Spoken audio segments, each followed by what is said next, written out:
Hello and welcome to the Box Out podcast. I'm here with Albert Wallace at the Contemporary Art Gallery.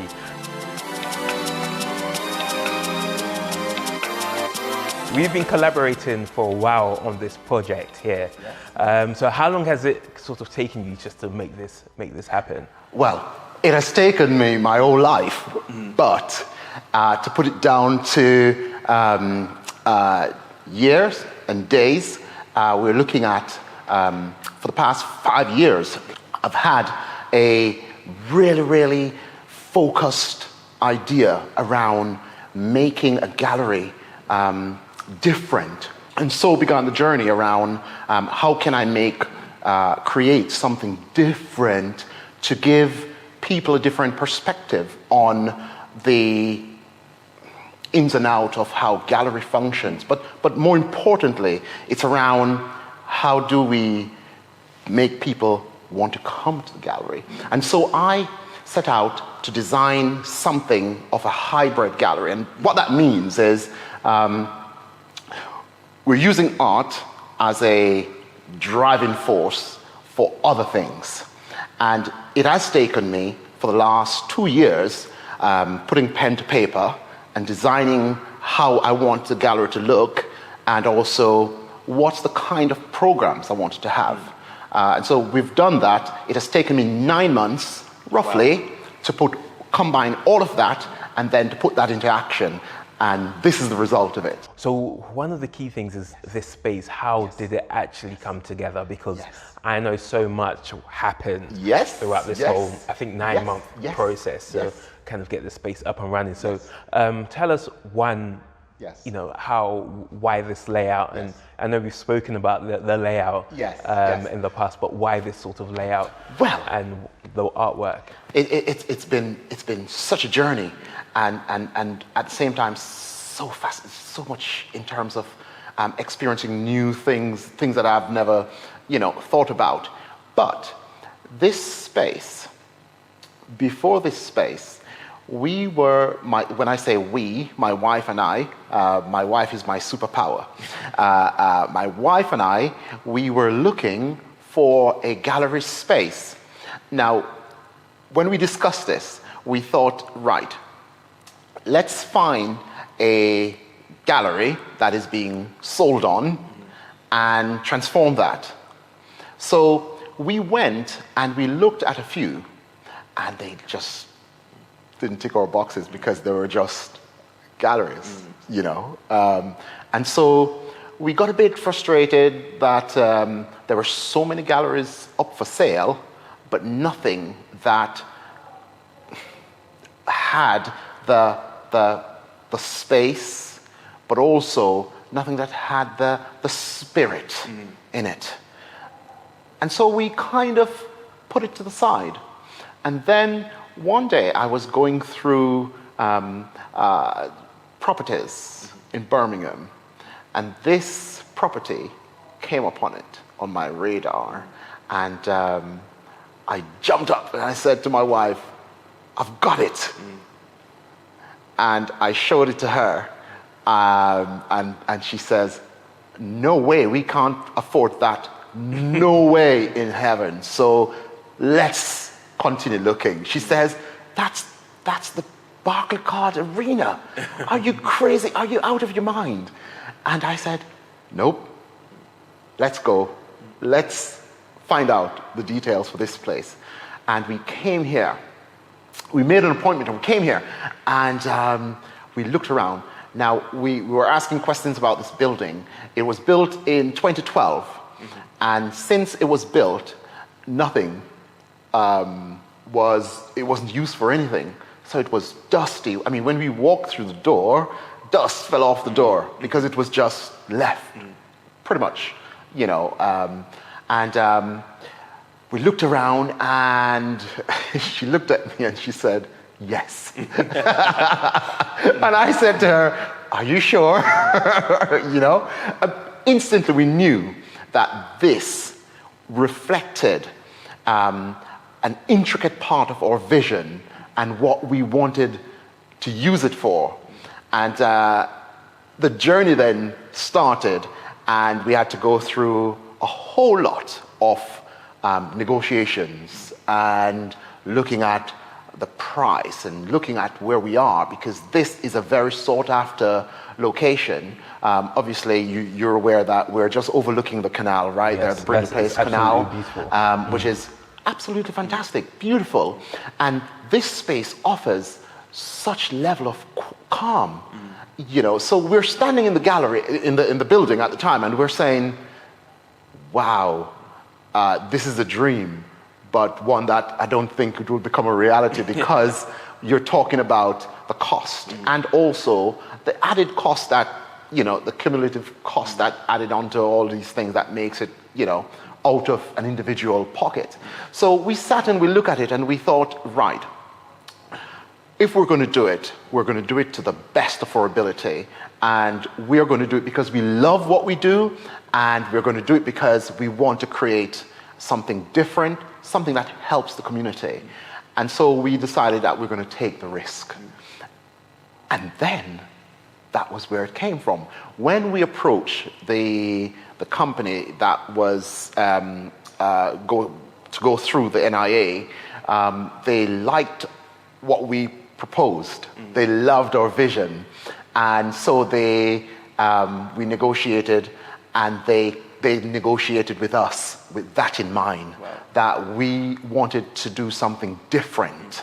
It wasn't going to be a boring.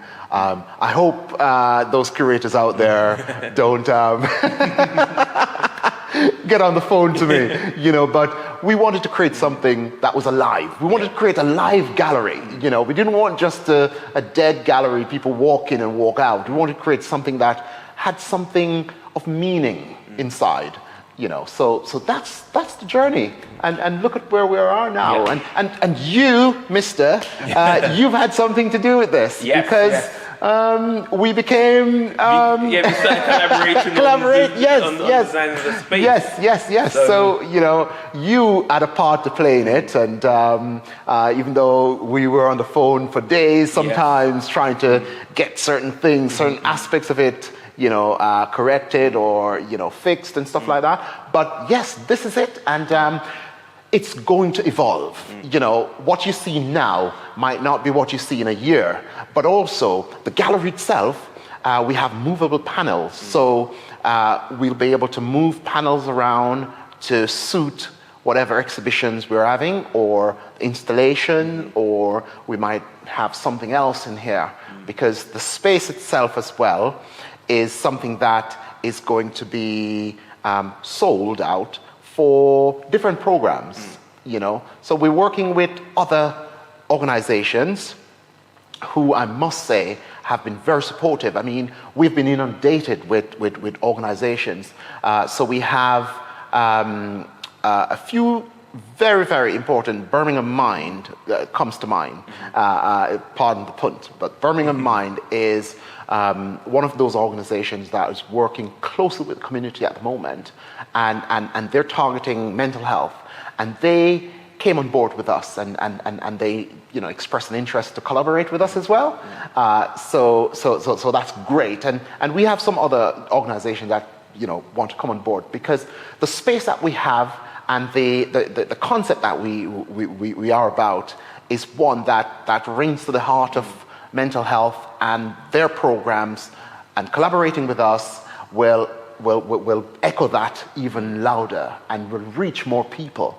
So yes, so that's, I think that's amazing. And one of the key aspects was choosing the artist. I know that you have a few. I'm not going to say who your favorite is.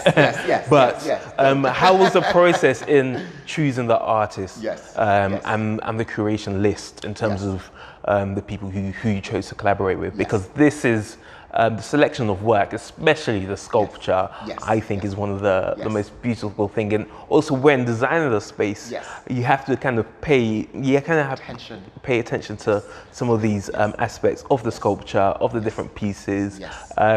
So how did you start this collaboration process? So there's two things.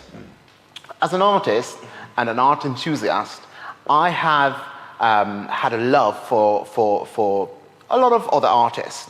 And so over the years, I I have been, and my wife, what we've been doing is we've been supporting artists by purchasing their work as well.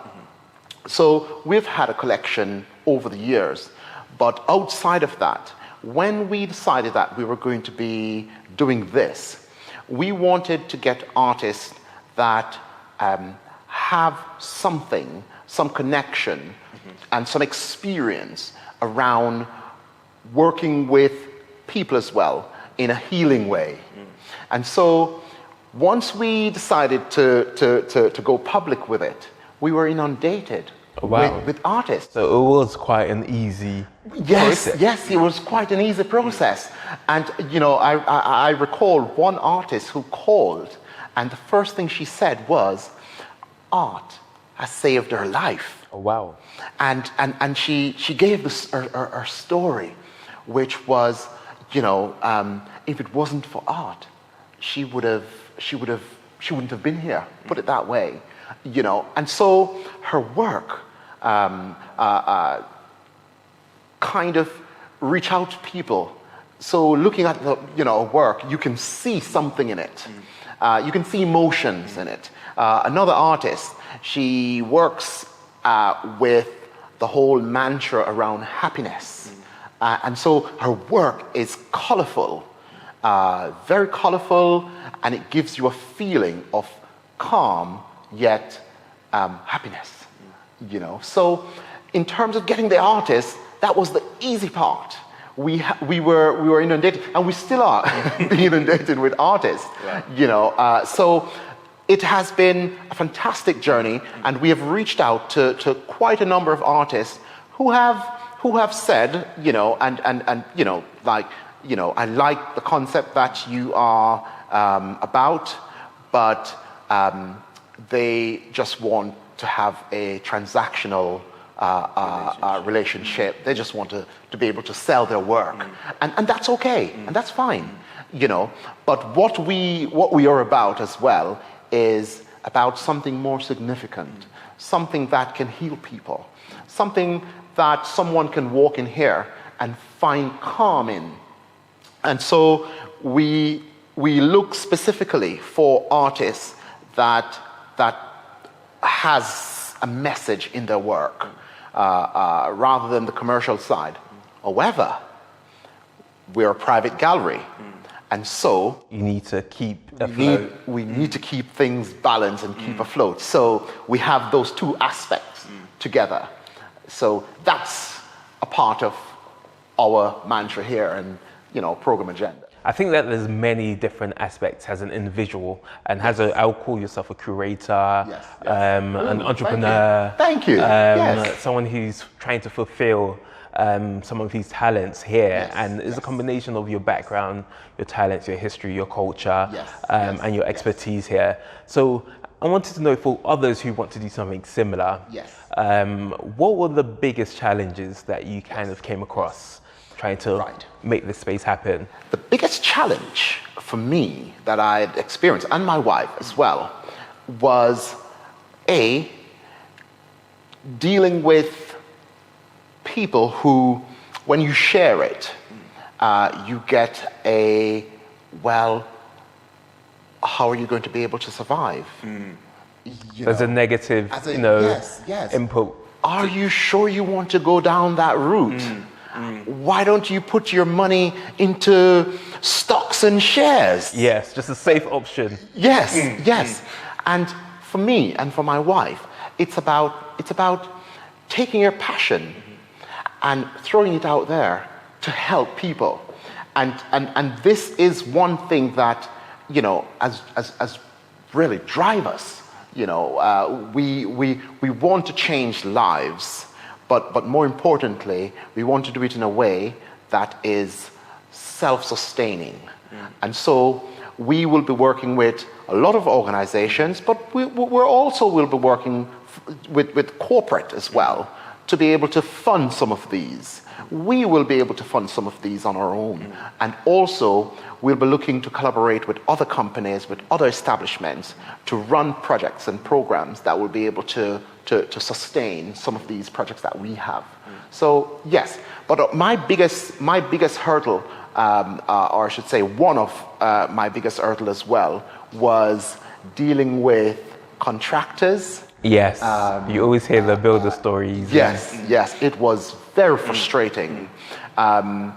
Keeping in mind that building regulations is something that is completely different to, from a commercial sense versus a private home. Private home. And so everything that is done must be done to satisfy that requirement from building regulations. So you're looking at health and safety, you're looking at building codes, you're looking at insurance, and also you're looking at materials, the kind of materials you're going to be using. But that's just building. And also the hurdles that you have to go over in terms of people discouraging you. But if you have a dream, focus on that dream, be realistic. If you have a passion and a drive, what better thing to do than to share that passion and don't be put off by anyone who tells you, who wants to tell you that you can't do it. But what better thing to do than to share something that you love with the community, and also to make a living from it, something that will have a positive impact on the community. And so it's have your passion, have your dream, go for it. Know that there's going to be pitfalls, but just know that if you get knocked down, you can get up and you can continue it.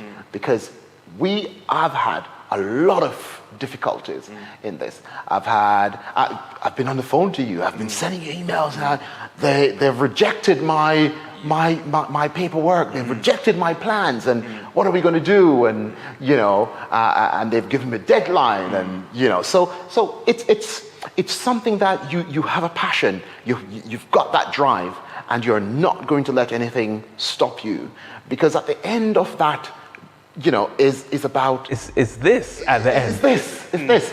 And this is not the end. This is the beginning. Exactly. So, it's only the start. And I'm excited about what I've experienced already. But I'm overwhelmed.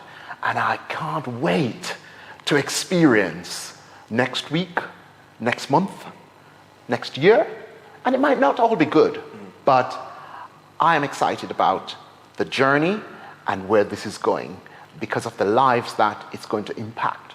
So yes, I'm happy. One final piece is out of the artwork, which is one of your favorites. I want to say your favorite, which is one of your favorites. Okay, so one of my favorite is Picasso.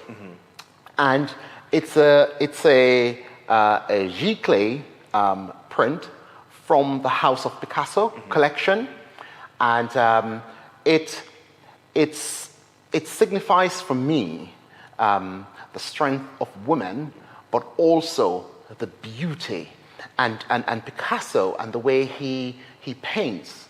It's abstract, but it's rigid, but there's so much beauty in it. And so for me, it connects with me on so many different levels. Another of my favorite is Tanya Hassel, and she's one of our artists. And her work, it oozes happiness. And the colors are vibrant. It's an explosion of colors that I look at, and every time I look at it, it fills me with, I feel happy. I say, oh God, I'm happy. I'm happy. So yes. But really, I love all of these works, and I wish I could take them all home, but unfortunately I can't. well, you have the luxury of being in here. And, yes, every day. Yeah. So, in terms of what would you like to say to the Box Out audience and anyone who's watching this? Where can they find you actually? Right. Where can they connect with you? Right. So we're talking about. I'm on social media. Okay. So they can find us at Birmingham Contemporary Art Gallery, and the website.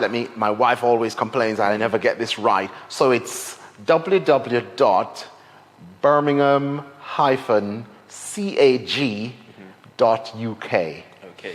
Or they can just type in the Birmingham Contemporary Art. And it's the first thing on Google. Yes.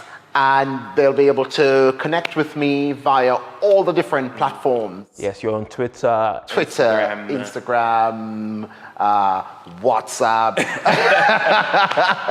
So yeah, you're everywhere. Is there any final things you would like to say to the audience? Well, it's this forum, this kind of forum, you know, for Box Out is a fantastic forum, because what it does, for me, it gives me another platform. It gives the art gallery another platform to reach out to those people out there who perhaps might not have been to a gallery in a long time and might want to visit another gallery. Mm-hmm. And so this is a gallery with a difference. And what a better place to come first and experience a part of the gallery, and the name of the gallery, the Birmingham Contemporary Art Gallery, is about experiencing the power of art. And so we want them to come here and to see for themselves, but also to experience that power that is a part of our programs. So yes, I want them to see something different. Go on our website, connect with us, and also be a part. Call us if there's something that they'd love to see, or they might have an idea of something that we can do to reach out to more people. Yes, for all, all of that, they're welcome. Great. Fantastic. So all the links will be in the description. Thank you so much, Albert Wallace. It was an amazing experience just collaborating with you and to create this. Yes. So yeah, thank you so much. Lovely. It was nice talking with you. All right, take care. If you like this content, hit the subscribe button.